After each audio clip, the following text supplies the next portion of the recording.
मैत्रिणींनो नमस्कार. होणार नागराजचा पर्दाफाश. सुमन काकू समोर आले नागराजचं सत्य. ते कशा प्रकारे, चला आपण पाहूया. सुभेदारांच्या घरी न्यू इयरची पार्टी असते आणि इकडे सुमन काकू नागराजचा पाठलाग करत करत महिपतला ज्या गॅरेजमध्ये बंद करून ठेवलेलं असतं तिथपर्यंत त्या पोहोचतात. नागराज महिपतला त्यांची दाभाडं धरून बोलत असतो आणि हे सगळं सुमन काकू पाहत असतात. हे पाहून सुमन काकू स्वतःशीच म्हणतात, महिपतला बांधून ठेवले आणि आमची हे इथं.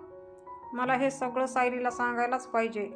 आणि इकडे सुभेदारांच्या घरी न्यू इयरची पार्टी मोठ्या जल्लोषात चालू असते. नाच गाणे सगळंच असतं आणि सुमन काकू तिकडून फोन करत असतात. कंटिन्युअसली फोन वाजत असतो पण सायलीचं लक्ष तिकडे जात नाही.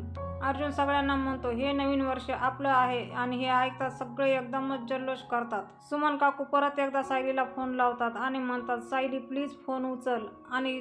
आणि तेवढ्यातच सायलीला फोनची बेल ऐकू येते. सायली फोन उचलते आणि सुमन काकू बोलतात.